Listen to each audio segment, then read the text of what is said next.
man, it is a struggle to try to catch up on all this comic book reading. I know new books just came out today, but I'm still struggling to get caught up. I've already talked about the Star Wars Beckett one-shot and the Lando Calrissian miniseries. This was a great book. This was a mediocre book. They were still good, but both of them ended the same way, saying to see the further adventures of either Beckett or Lando, make sure you check out the the Solo miniseries coming out from Marvel Comics.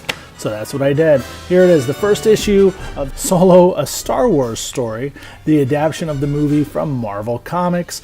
Just figured I'd check it out, see what's going on, see if it's worth reading. So let's take a look inside. It opens up with what the movie did not have, kind of a scroll. I guess it did have a screen caption, but didn't have the typical Star Wars scroll.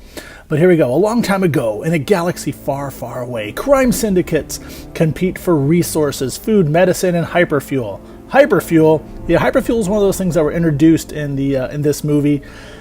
Never heard of it before the Solo movie. I don't think we're going to hear about it after the Solo movie. But anyways, hyperfuel. On the shipbuilding planet of Corellia, the foul Lady Proxima, which we'll probably never hear from again, forces runaways into a life of crime in exchange for shelter and protection on these mean streets. A young man fights for survival, but yearns to fly among the stars. And that's when we jump into Solo, a Star Wars story. Yeah, it's a whole page for the title screen, just like in the movie. Well, actually, the movie didn't. The title screen was actually, the title card was during a scene of the movie. But anyway, so there we are. Clearly, it's a shipbuilding planet because they're building a Star Destroyer. Just so you're reminded, this is a shipbuilding planet.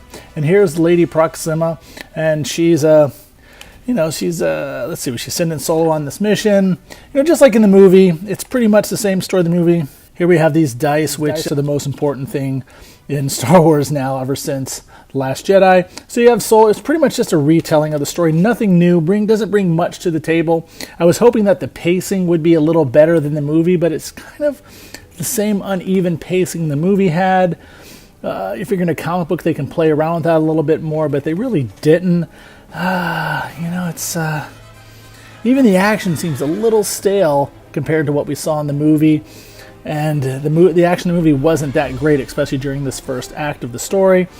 The art's, competent, but ultimately it just gets to where the movie got Solo, where he joins the Imperial Academy. Now here is the only additional material in the book that was not featured in the film. It shows Han Solo in the Academy, shows him as a TIE fighter pilot, where he goes on a mission and saves his fellow TIE fighter pilots. The Imperials are not happy with that. And let's see, what do they say? There's no place for maverick behavior in the Imperial Navy, Cadet Solo. But I saved. You destroyed weapons viable to the Empire. Individual lives are not worth more than Imperial property. Ooh, that's some dark, heavy stuff.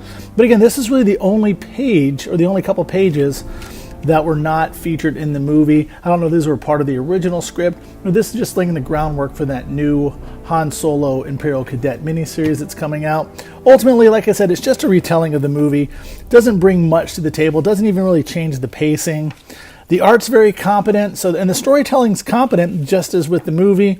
It brings us to the conclusion, which the end of, I guess, this issue is where we meet Chewbacca for the first time. I don't have much to say about the book. I'm sorry. It wasn't great. It didn't add really much to the Solo story that we saw in the film. The cover's nice. This would have been a better movie poster than what they used. Ultimately, I really can't recommend this book.